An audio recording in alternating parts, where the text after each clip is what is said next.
Bonjour, ici Myriam Medaya, journaliste pour Ici Ontario. Depuis le début de la pandémie, plus de 600 sans-abri ont contracté la COVID-19 dans la ville reine. Toronto pourra-t-elle assurer leur santé et leur sécurité à l'approche non seulement du temps froid, mais en pleine deuxième vague de la COVID-19? Pour en savoir davantage, allons rencontrer la femme à la tête du dossier.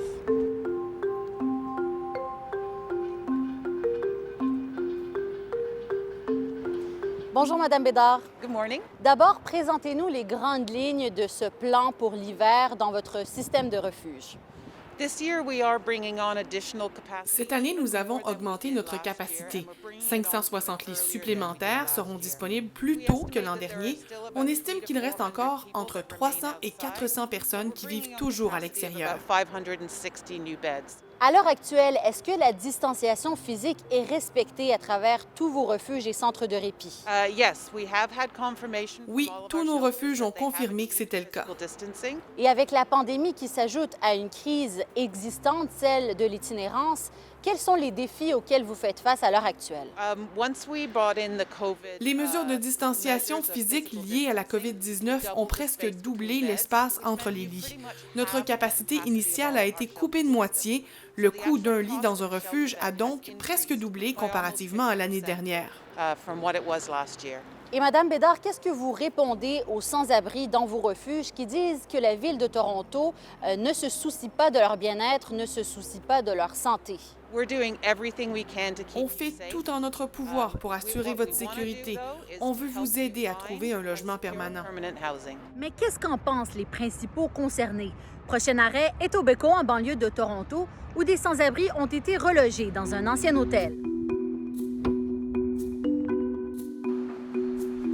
Hi, Marianne. Michael, vous avez presque 60 ans. Ça fait près d'une décennie que vous êtes à l'intérieur du système de refuge de Toronto. Comment avez-vous vécu la pandémie à l'intérieur des refuges?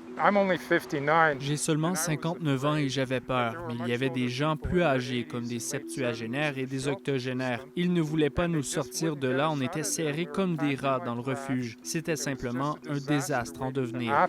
Michael, que pensez-vous de la gestion de la crise par la Ville de Toronto? Je suis en colère face au manque de réactivité. Je suis triste d'entendre que certaines personnes ont perdu la vie. Ceux qui ont survécu ne s'en sont jamais réellement remis.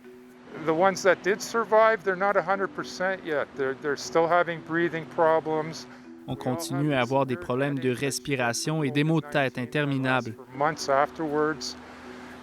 Ce sont des sentiments mitigés, la colère d'un côté et de la peine de l'autre.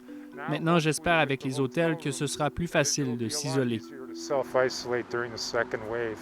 Et avec la deuxième vague de la COVID-19, qu'est-ce que Toronto devrait faire pour rectifier le tir?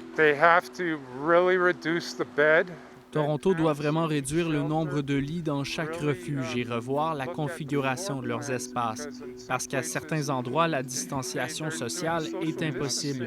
Les clients portent des masques, mais ils doivent marcher juste à côté de moi pour aller aux toilettes en toussant au milieu de la nuit. Les refuges n'ont pas été conçus pour une pandémie.